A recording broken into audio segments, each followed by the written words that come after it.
Doing today, my man? I'm doing great. How about yourself, Mark? I'm great, man. I'm great. Ran the iron today. I haven't been to that gym too much lately. They have so much new equipment. It's pretty crazy. Like how much like they update that gym. I've never seen anything like it, man. Yeah, how come you haven't been going there? You know what it is? It's mostly just been like a time commitment thing. I just don't want to take. It's like a 45, 50-minute drive for me, and so just to block that into my day, on top of like I take a pretty long time in the gym, not because I have crazy long workouts, but like my warm up's like 25 minutes long. I do like 30 minutes of cardio afterwards. So if I have a 2 hour long lift, we're talking about like 3 hours just in the gym. I don't really have a 5 hour block at any point in my day where I can just commit to myself.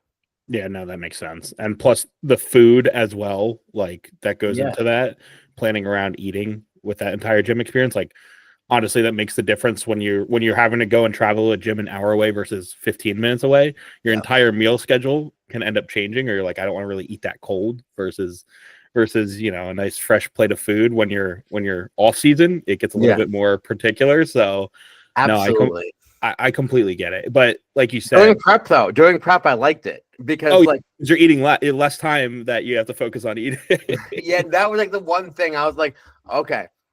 I was like, if I wait an hour until I get home and eat my meal instead of eating it in the car, like then I'm gonna feel like probably much more satiated when I get home, and then I still have one more meal before I go to bed.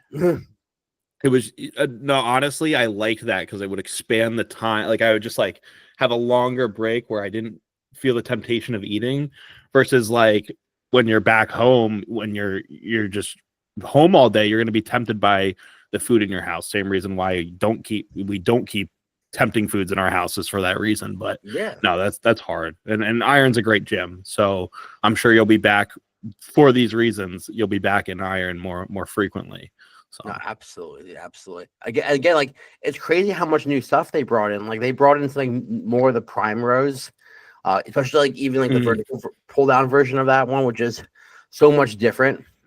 So yeah, no, those are sweet. The only time I really get to use them is when I go to Powerhouse in Bethlehem, which is like yeah, every once in a while, because it's a sweet gym and they have a lot of equipment. It's just a little bit out of the way, a little bit more money. But they have those great pieces, so it's sometimes worth it to just get over there every once in a while. absolutely. But the one thing that I dislike for myself is I'm such a slave to the logbook. So like I currently don't have any of those things programmed in my plan. So I'm like, I don't want to say I'm using junk volume, but like I feel like I'm having so much junk volume to figure out what my actual working weight is.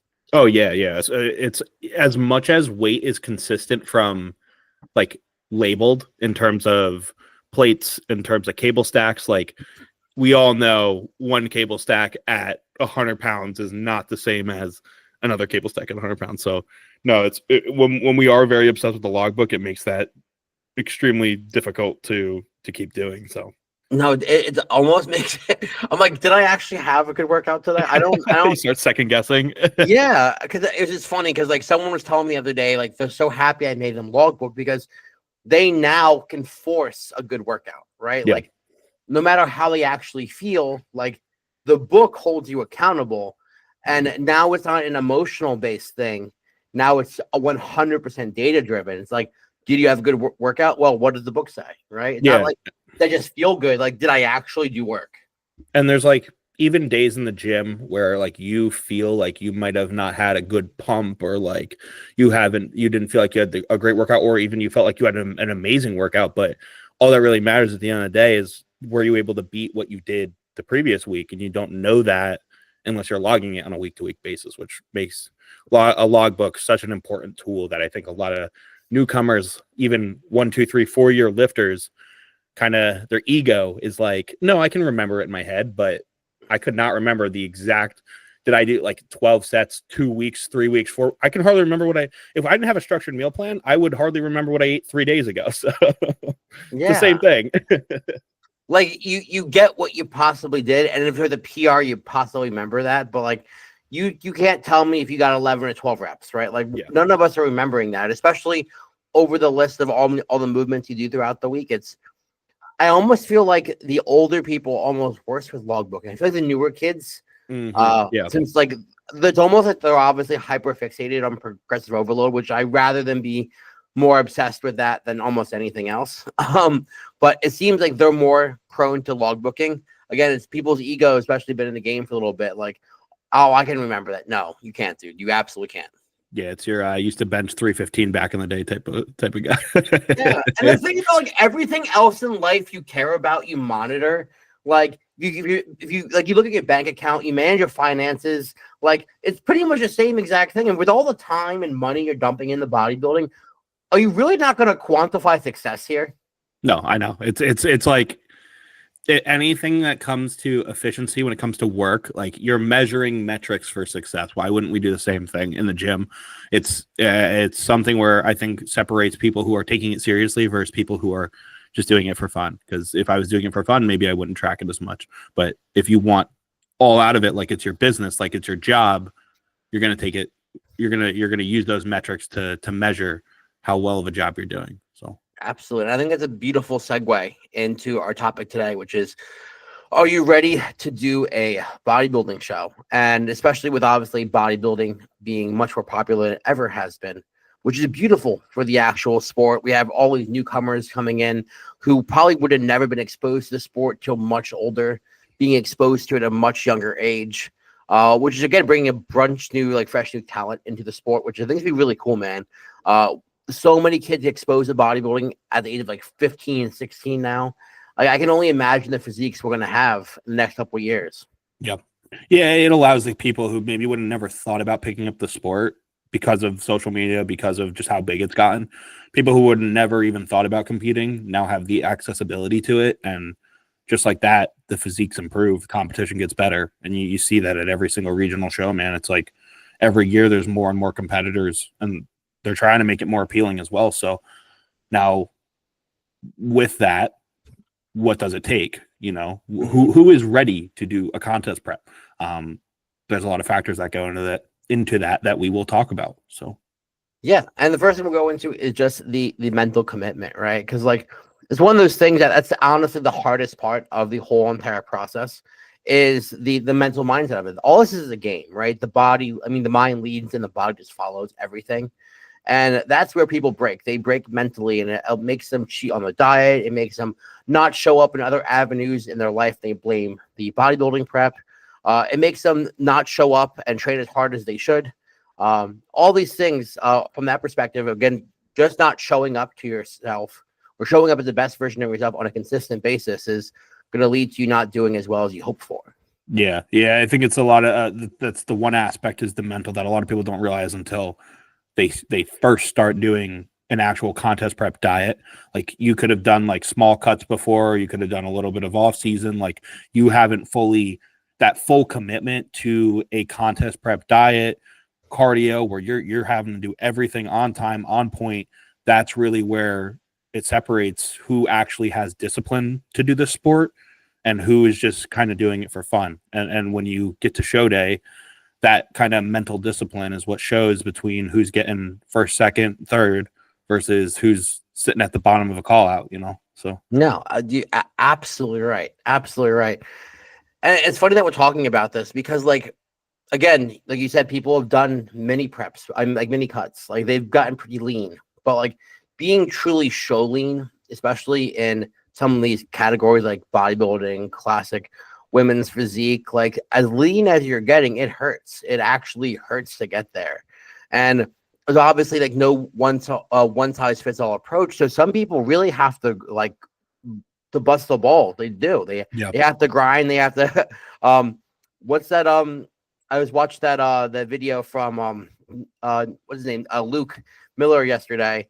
Like some girls have to dig with 2 exclamation points. And that's 100% the case. Is like some of people really, really have to work, especially the first few shows, because a lot of us have a lot more body fat than we think we do.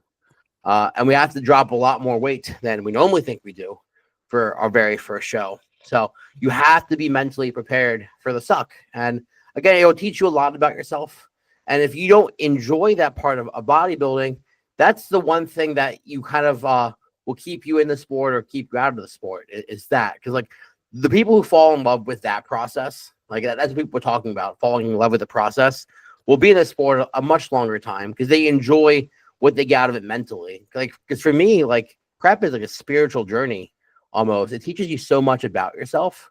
And like it's the raw, true, honest moments on the Stairmaster at like 5 a.m. when you're having these intrusive thoughts are the things that like, am I really going to show up as like the best version of myself today? Am I really like, I don't feel like finishing these last 5 minutes of cardio. And you're asking yourself like, hey, like, would I be okay with this if I got second place and all I had to do is finish these 5 more minutes of cardio each day? Is those small conversations you have? Yeah, you learn a lot of people who do well in this sport are very mentally tough, well, good thought process to their motives, to what they want to get out of this, to their competitive aspect. Like they're very strong mental people who really can't be broken down unless the extremes happen. And in those extremes, like a contest prep diet, they're still coming through the fire, you know. Those type of people are the ones who really do last in the sport. And like you'll get a couple people, I think, at the regional level who can squeak by with good conditioning off a shitty diet.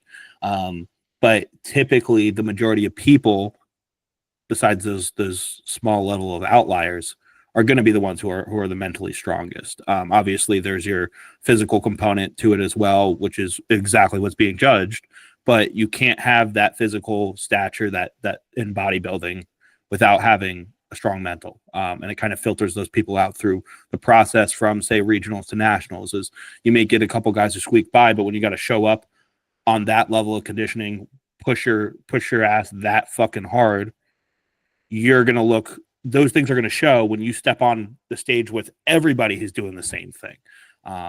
That's what will really separate you. So yeah, there's a huge, if anything, that's why we bring it up first, is because it's probably the most important aspect to being ready for a show. Like, are you ready to commit to this shit? Are you mentally ready in all aspects of your life, not just your mental discipline, but like, how's your life outside of that? How's work? How's your relationships? Are you managing, like, are there big moments going on in your life? Are you getting married? Like, these are things that could affect your contest prep, that if you're deciding if you're ready for a show, you want to be in a consistent, stable mental state.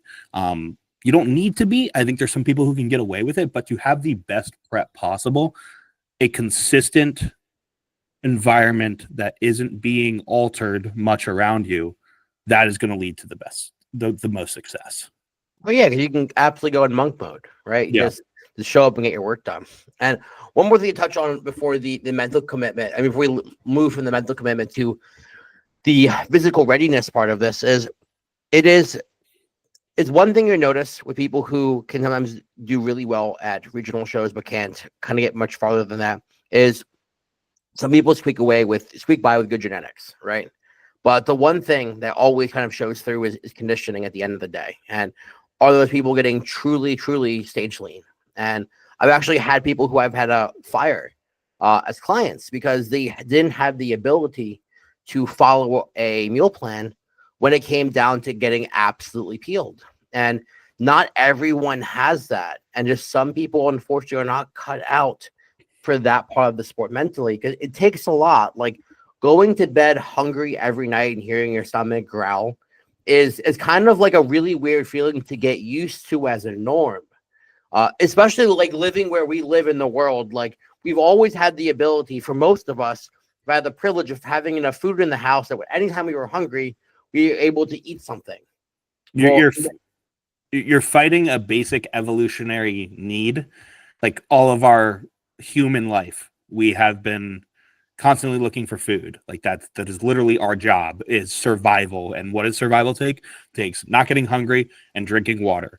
So when you're fighting those urges, like you're doing something that's very, very difficult, and like it's almost a privilege to do, because there are people that aren't in the United States where we are that are subject to not having the food that we have. So that's one thing to help. Like if you're mentally strong enough to do this, you can kind of say like, yeah, this sucks, but there's people out there that have it worse than me. And that's a great mindset to have, because when it gets bad, it can never get bad enough where you want to quit.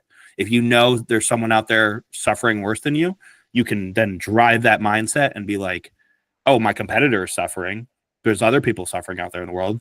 I could have it worse. And that's just a great mindset to have when you're approaching a contest prep. Hell yeah. Yeah. Hell yeah. So let's go into the next part of if you're actually ready.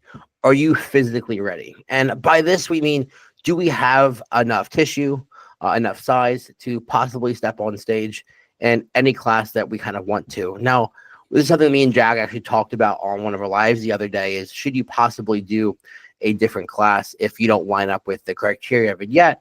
And honestly, it comes down to whatever lights your heart on fire, but are you physically ready to do your first bodybuilding show? So let's touch on that real quick. Yep. So I think the biggest aspect is like, one, we'll probably say this a lot throughout this, hire a coach because you don't have to make the mental decision of when you want to do a contest prep. It'll be up to the coach because they can assess your body fat percentage. They can tell you if you're an honest explanation of what place you're at in terms of a contest prep. Someone might need 20 weeks. Someone might need 24 weeks, 30 weeks, 40 weeks, where you might have another athlete who could take 12 weeks. So it's an assessment of where your body fat is and also your ability to lose fat, which working with a coach is going to make that way easier than trying to judge it yourself. Because I think a lot of people will overjudge themselves thinking I'm a lot leaner than I really am. Mm-hmm. And they don't realize until they get to contest prep level conditioning that they're actually have a lot more body fat than they originally thought. So that physical assessment of body fat is going to be the most important thing to kind of understanding your dieting time frame. And then there's your muscularity aspect. If you feel like you're going to be competitive at a size level, do you have enough muscle to compete with these other guys? Are you going to do bodybuilding where it's going to require a lot more size? Or how close are you to your weight cap in terms of your classic or men's physique? These are good assessment tools, which a coach will always allow you to have a better idea of where you might fit under with their expertise. Absolutely. Absolutely. And that's a good part to touch on, how much of a timeline you really need. Because at the end of the day, the biggest reason why someone normally doesn't do as well as they think they're going to do on stage is pretty much in most cases coming down to how conditioned they truly are. If you look at the average regional show, probably per class there's maybe 2 people who are actually conditioned, right? A lot of people may be in shape, but not truly stage lean. So your best way to do the best you can in a show without obviously taking years to grow is just showing up as conditioned as possible for your class, given you're not in a division like bikini or wellness. Well, we're still letting me a lot getting much harder in wellness recently, but either way, it's specifically that. So yes, like a lot of people also think they're much bigger than what they are, and when it comes down to dieting and they're seeing what's truly left, sometimes it's not unheard of to maybe pull the plug and go back to your growing phase either, because it's truly kind of hard to understand what's underneath everything until you kind of peel everything off.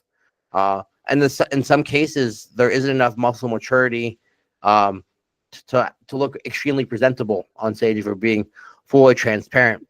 You can't condition a muscle that's not really there. Yeah. And I think another, which doesn't really fall under any of our listed subjects that we're going to be talking about today, but a good way to kind of tell if you really do like the sport is to go to a show as a spectator and watch. And you can kind of get a sense of what the physique conditioning looks like that wins shows. And like, you can kind of get a sense of how much muscle they have versus how much you have. Are you ready to get that stage lean?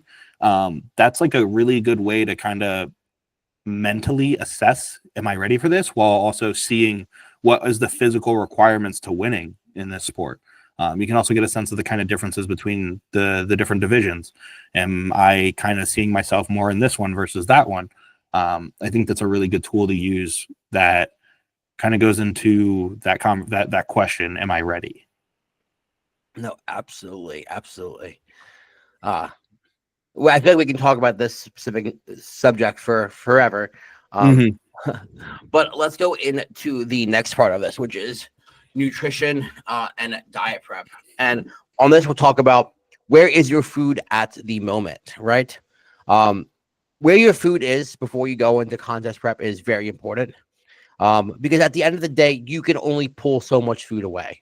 And sometimes I'll have people come to me like, hey, I want to do a show in like 4 or 5 months. And I'm looking at the calories they're coming to me at, and they're already coming to me with poverty calories, already doing a high amount of cardio. So if you're not losing weight with what you're doing at the moment, we're probably not in the best position to lose weight. So what we should obviously do here is reverse out of this, slowly bring food up, slowly bring down activity, and then kind of start from scratch, baseline you all over again, ramp your BMR up, because it's obviously currently shot if we're maintaining weight with poverty calories, and get yourself in a position where you actually can lose weight. Because that's the big thing, is that, again, you can only take away so much food. So you kind of want to start prep in a position where your food is pretty decently high and your activity's pretty low while having a modest body comp. And then you can obviously go from there. Yeah, and that's one another. I'll say it again, why you should hire a coach, because they will allow you to make the decision if your calories are too low, like you said, or if they think it's something that they can work with. And I've dealt with the same thing where you'll have a competitor who's probably like 16 weeks out and in physique wise, and they're coming to you and they're saying, hey, my calories are at 1600. You're like, we don't really have much to work with here. And then you got to recomp, and you got to typically give them the harsh reality, but sometimes it's the best thing to hear, because you're not really making much progress pulling calories lower and lower and lower there. You're going to end up digging yourself into the ground, and your body may not even respond. So I think those are really good points to touch on. I also think a lot of people think they're in a calorie deficit, and they're not actually in a calorie deficit, where there's someone who maybe hasn't tracked their food, or understands how to weigh things out, how to track macros, how to track calories, which another reason to hire a coach. But doing all these things in order to be diet ready for stage, you need to know if your body is in maintenance, surplus, or a deficit. You need to understand these things. You need to be able to track these things. The most important thing about this sport is, or one of the most important things you can do is track every single thing that you can monitor: calories, your macronutrient intakes, your weight. These 3 things are going to be able to tell you. You can use these 3 things to see if you're in a deficit. So those are kind of the important pieces of knowledge you need to know to say, am I ready to contest prep from a diet aspect? Absolutely. Because again, just being in the wrong position can make a whole entire prep way more challenging, and you could be setting yourself up for failure before even realistically starting. Yep. But let's go into the next part, which is the financial consideration, making sure you're in a good enough financial position. Now, I want to be fully transparent here, because I was actually talking to a client this morning, and I kind of hate those reels you see that are viral, people making contest prep seem like it's thousands and thousands of dollars. But in reality, we're eating less food, right? So your food bill goes down in most cases, and your drug bill only goes up if you're enhanced, right? If you're not, that doesn't change at all. Yep. As a natural, you're not taking a bunch of health products, so that doesn't change really at all. So unless you're joining extra gyms, the financial commitment is just the NPC card and the show and the tanning and your suit. And basically, a division, if you're a male, you're paying like $35, $50 for a suit. So that's a very small investment there. So in reality, if you are a natural male client, I would say maybe put away like $1,000 possibly for a prep, not including if you need a posing coach or an actual coach. That would just be my show, my tan, a hotel. I'd say put $1,000 aside for that. And I think one thing is, like, sometimes people will try and do this sport and they'll try to do it as cheaply as possible sometimes, and that's not always a good thing. Say perchance, I don't want to pay for my tan because it's too expensive. Let me try and do it myself. Now that can go well maybe on a handful of occasions, but most of the time you're going to have a either too muddy or not enough tan at all, and you're going to really stand out on stage when you do things in a not like good that. way. Not in a good way. Yeah, no. You don't want to look like that. So I think there's a part of this that people that I see, they try and cut corners to save money when you would rather do it right in the first place. The other cost that we didn't really throw in here so far, we haven't talked about, is getting your blood work done, which really isn't that expensive at all. Most ways you can do it for a full and comprehensive panel for $150. That is just as important as all the other items we listed. We'll also tell you if you're ready for a contest prep from a health standpoint. And that's another thing that people neglect because they feel like, well, I don't want to pay for something on top of everything else that I am. So let me just save, $150 every month, two or 3 months by not paying for my blood work. And then they never know if they're healthy, and then leads down to a whole other boatload of issues. So I think a lot of people, my point of this is that a lot of people try to cut corners, and it's better to do it right than to do it. It's better to do it 100% than to do it any other way. So that's just my little spiel on the financial aspect of this, because I don't think it's crazy expensive. For a sport, you're paying for your memberships, you're paying for your equipment. This sport, you don't really need equipment. You need posing trunks and your gym membership for your equipment. But the rest of it gets expensive when you're talking about being enhanced and running drugs like growth.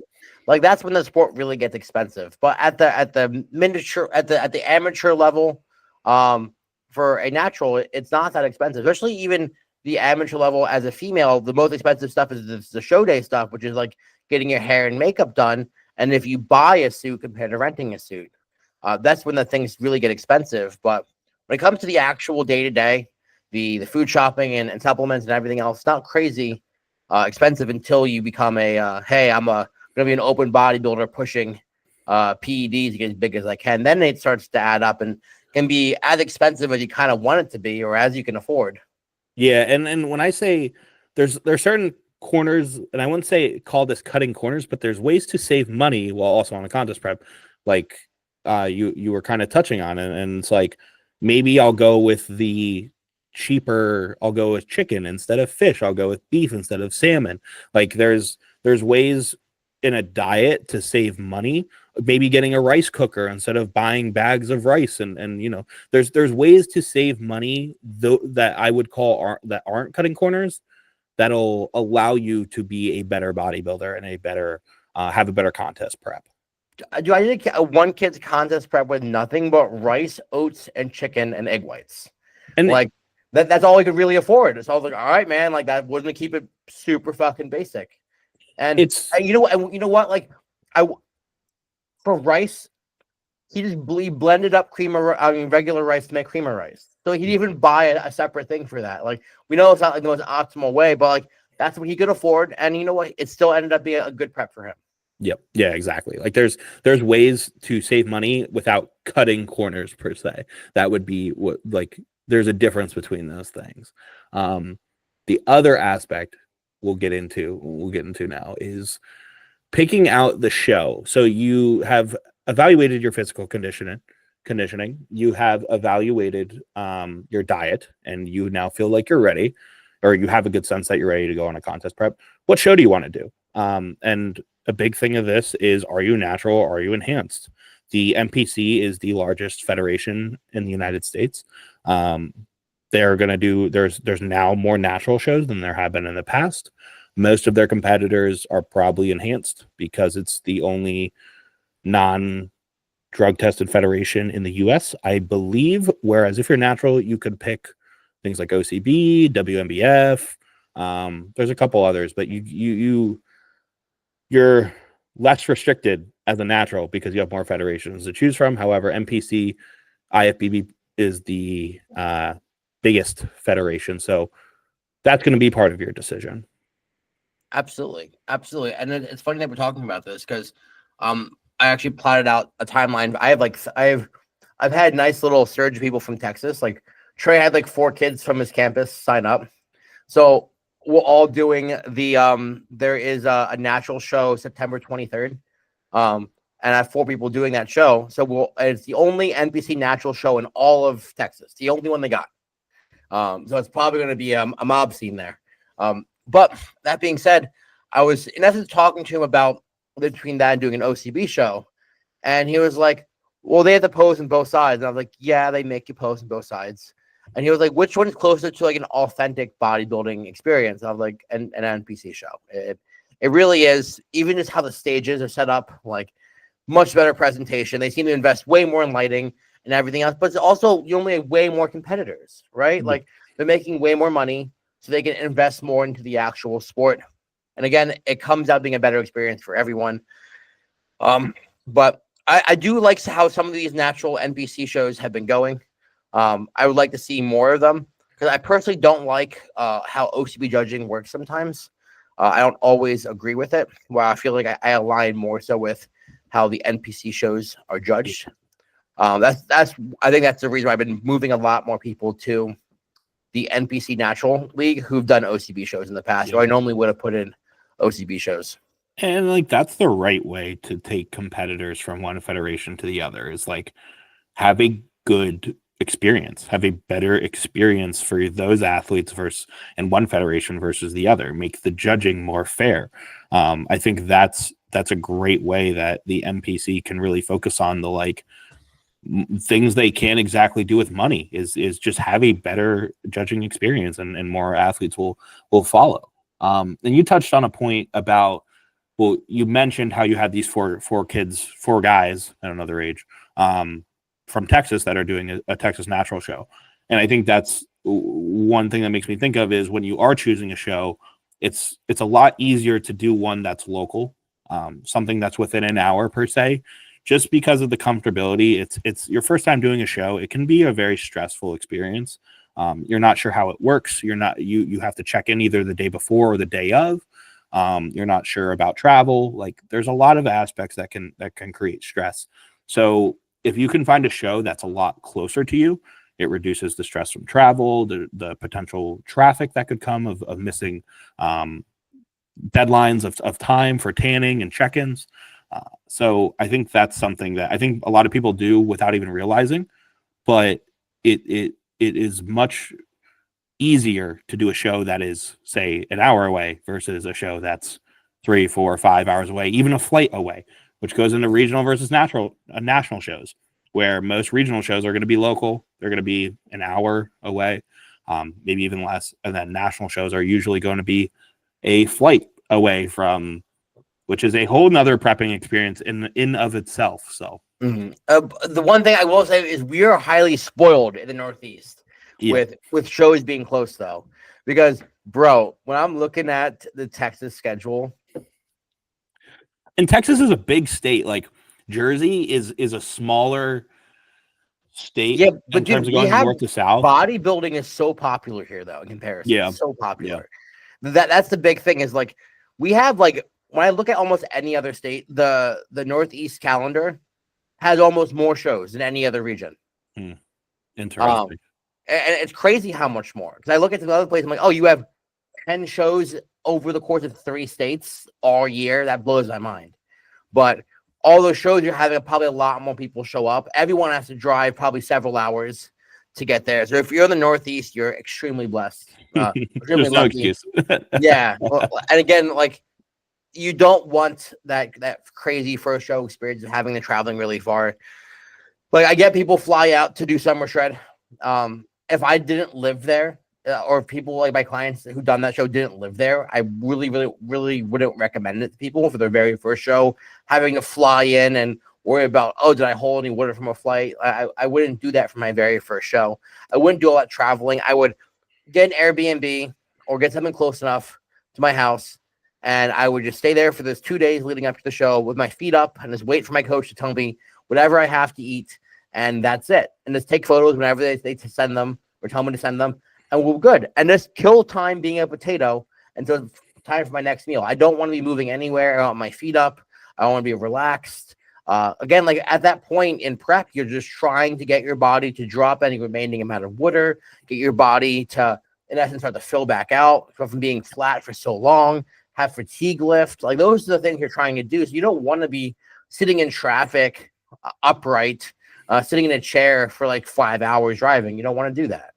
And it's something that I think a lot of people who haven't prepped at all ever in their life don't realize how much moving luggage, traveling sucks when you are basically the body fat percentage of a skeleton. Like, it is not an enjoyable thing to do. It's going to be a lot of energy. You're probably not wanting to burn calories at that point because you're already so lean, which can all tie into our next point of, to do this successfully, how are you gonna be the best is probably, like we've touched on plenty of times already, hire a coach. That is the number one way to decrease stress for your competition, and hire and vet them. Hire someone who has experience, someone you've heard good things about, and they're going to let you put the reins of the sleigh in their hands, and you just follow the plan. It makes it a lot less complicated, a lot less stressful. And it can be difficult sometimes to put your trust into a coach. But the outcome is always going to be likely better, as Mark and I both know from experience. Well, let me just paint this picture for you guys, okay? Just so you can have the visual, because we all have body dysmorphia. Do you think, honestly, just think about it. I want you to imagine this with me. You're waking up the day before your show. You're in a hotel room. You walk into the bathroom. You look at yourself. You think you look awesome. You step on a scale. You have a brand new low.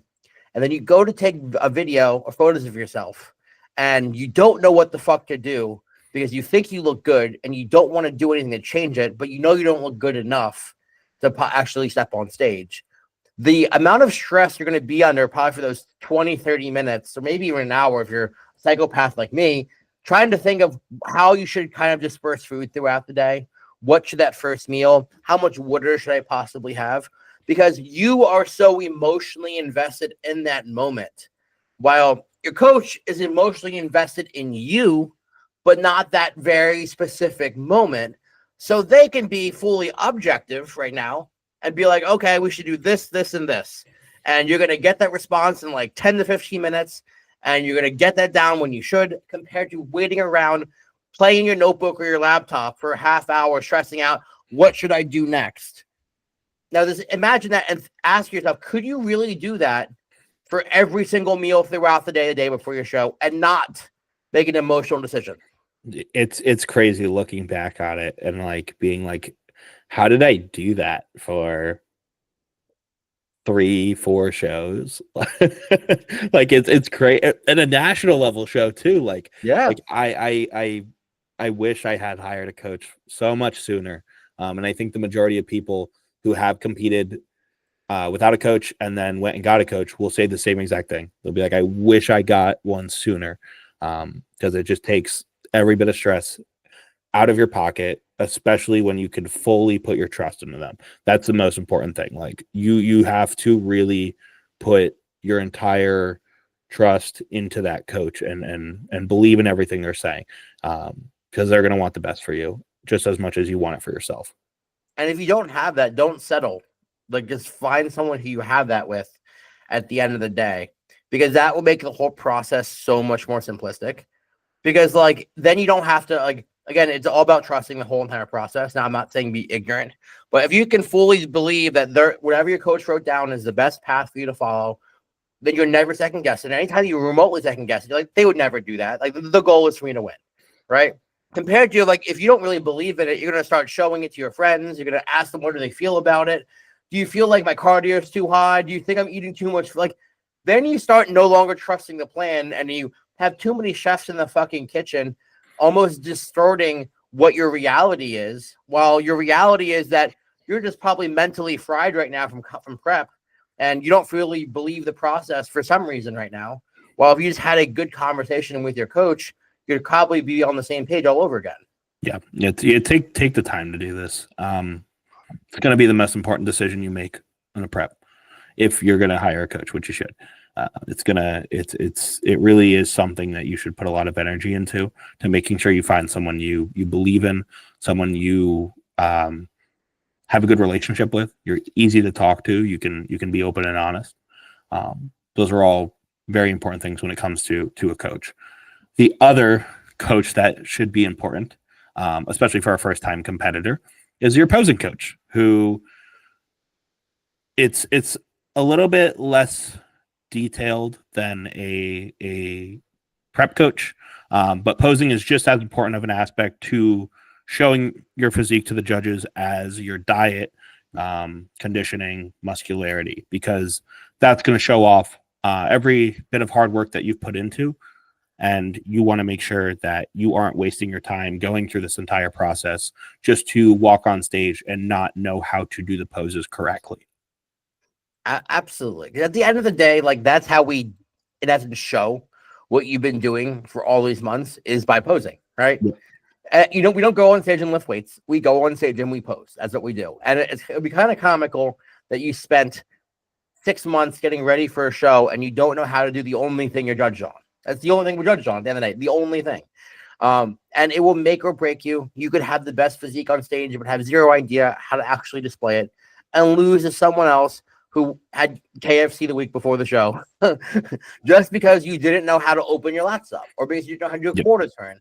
And it's always the most simplistic stuff. And I'm not saying it's kind of funny, but sometimes you see the most jacked guy on stage have no idea how to pose, and someone who's a little smaller than him wins, specifically just because he had no idea what he out of pose for him.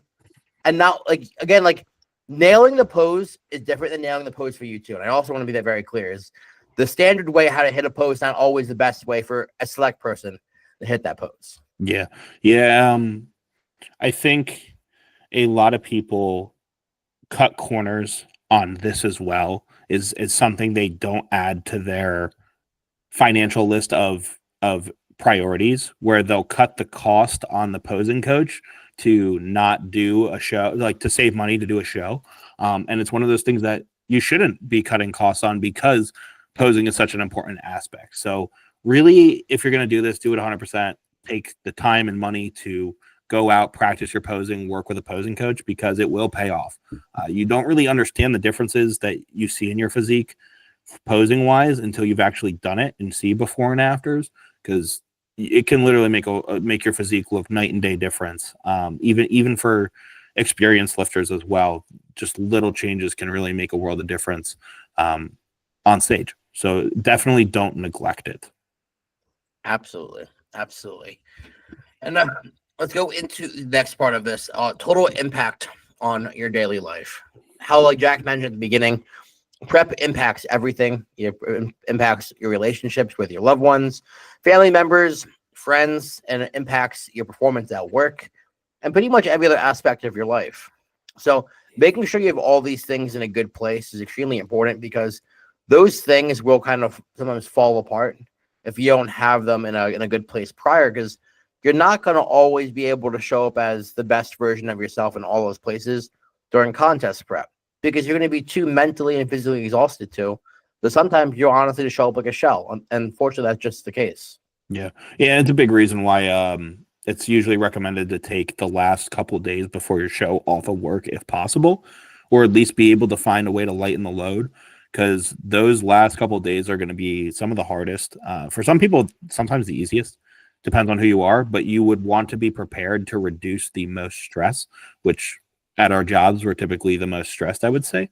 So making sure you're taking the time to account for those last couple of days, the travel before a show. You do not want to be, like we said, doing a lot of traveling, doing a lot of work right before a show that could possibly affect your physique. So really working through those, being able to find those periods to take rest before the show are just as important, because you're just not going to be able to have the energy that you normally would to get these things done, which would normally be easy.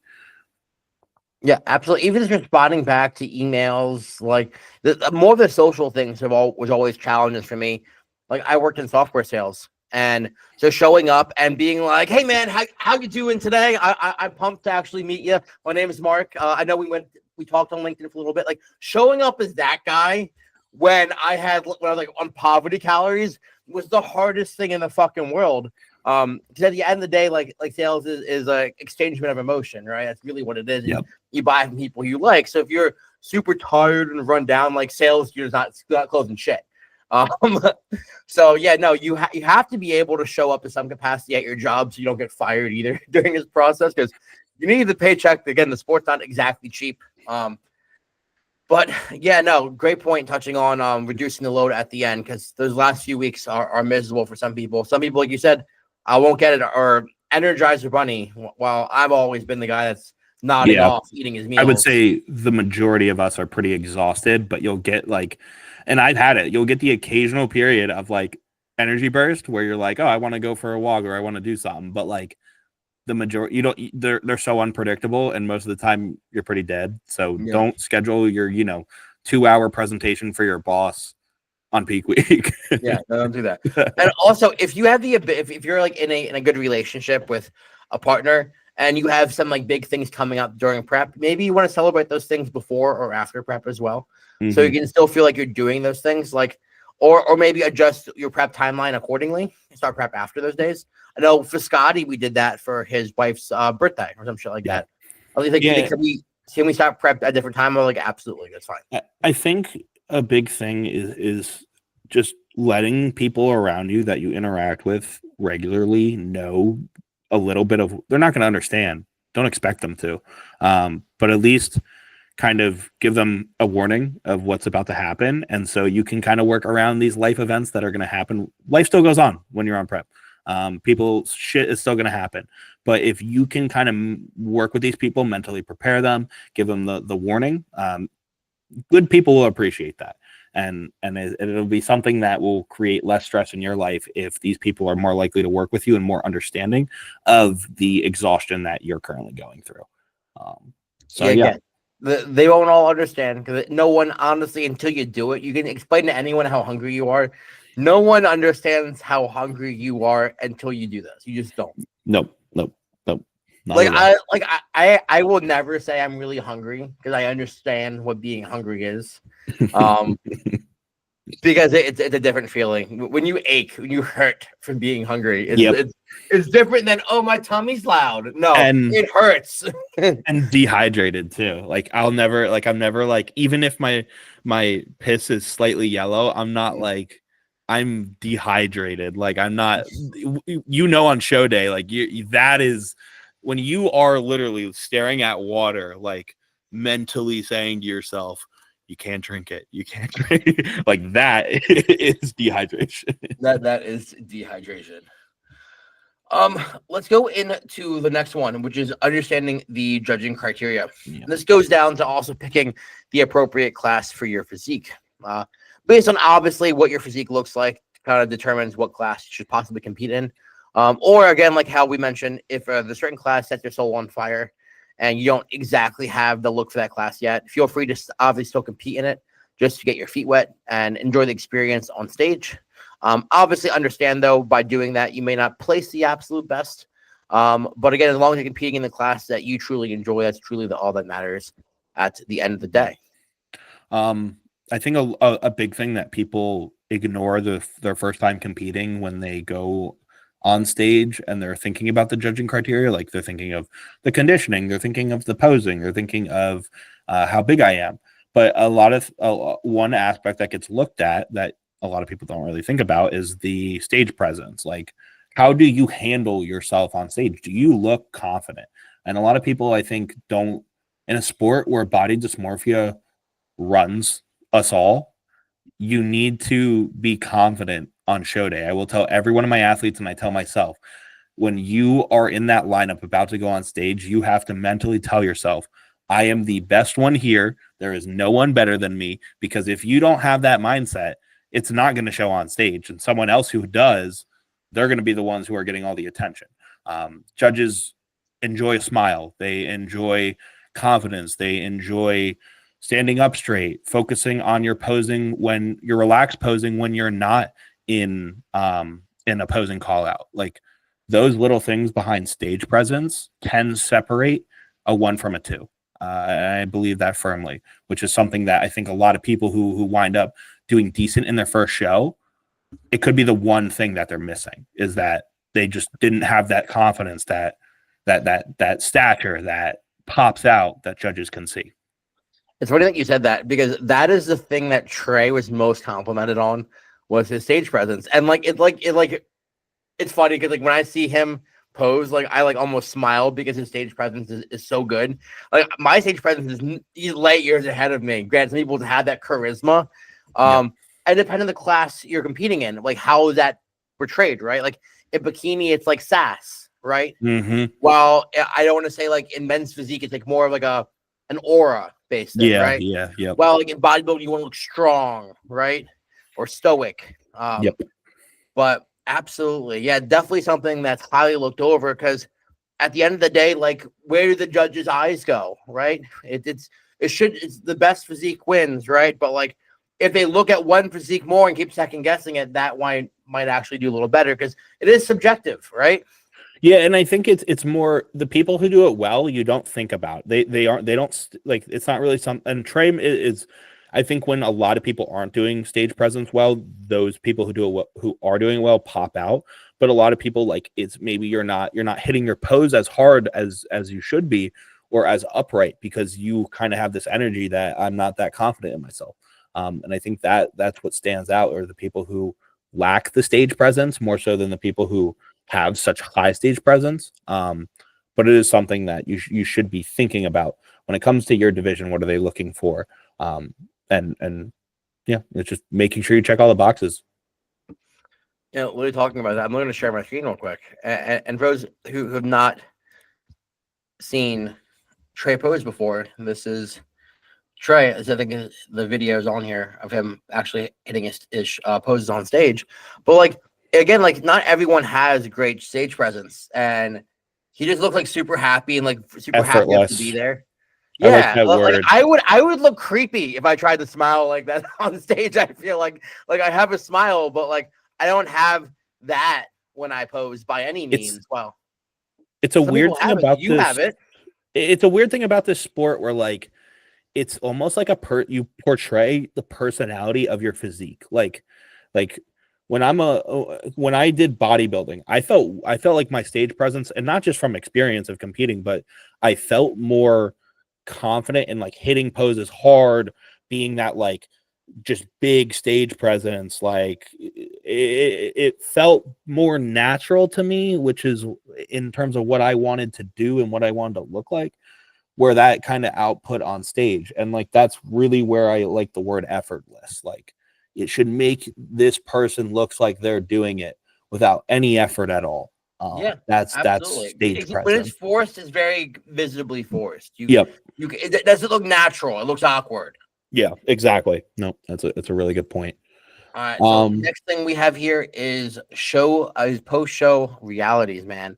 This is one of those things that is a super emotional roller coaster for some people, especially their first show, because they're going from the best they ever looked to a few days or 3 weeks later not looking remotely the same, especially if they had a really bad reverse.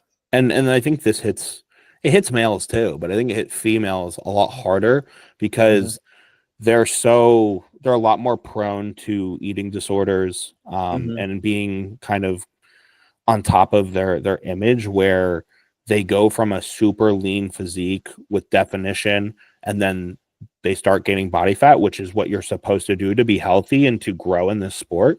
And all of a sudden they're very negative on themselves. And the same thing happens with men too.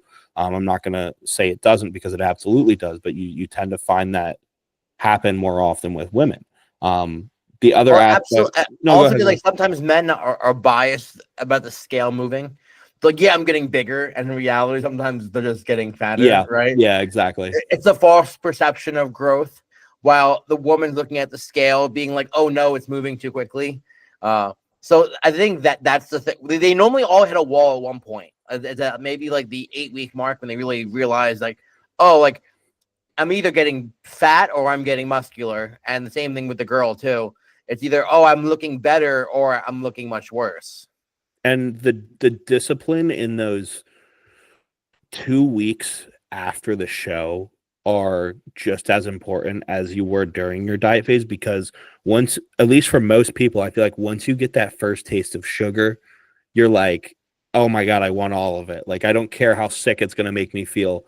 I want to eat everything. And that's where you can really mess things up because your body's in such a sensitive period to put on fat, but it's also in a sensitive period to put on muscle. So if you can actually stay on top of your diet and optimize it around putting on muscle, high protein, good amount of carbs, not putting your fats too high, you can really blow your physique up in a couple of weeks post show. I think a lot of people don't realize that because they get too focused on the reward of food, where they want to go and they want to enjoy the foods that they didn't have. It's another thing that separates the boys from the men is like they understand the long-term vision of this. Is they're not tempted by I mean, yeah, we're all going to enjoy a post-show food, but we're not going to make it a daily thing. So I think that's another place where people really slip up, and it can actually go really, really well for a lot of people if they do it correctly. In reality, let's just call it what it is. You can almost make a year of progress in 3 months if you nail your reverse. Yeah, well, 100%. And it's crazy because like it really is like a year of progress almost. Like it, even like your back-to-back shows, right? Yep. Was noticeable, and that was 4 months between shows. Yeah, I think it might have been less because it was like from April to July. Yeah, so for about 4 months, right? Yeah. So in reality, we talk about noticeable stages, noticeable shot difference from every single angle from just a short period of time, and that wasn't even like a full blown reverse, or rebound, because we knew we had to dive back down again. Yeah, and that's exactly. I was about to say that includes the like last 3 weeks of holding like basically minimal changes of shredding back down, holding weight. So people don't, until you see the side-by-sides, a lot of people don't realize how crazy of growth that can happen. Like I've been looking at Josh Brown's rebound. The dude has blown up because he is not going crazy and he's training well. That's another aspect is like people will let they'll start putting their foot on the brake when it comes to training, where you should really just be training how you've trained all year round. Progressive overload, keep doing the movements, keep getting stronger. A lot of people put their foot on the brake, and that's not the right thing to do. Yeah, no, Josh looks fucking mighty impressive. He looks crazy. Super impressive. Let me pull up his account real quick, dude. He looks.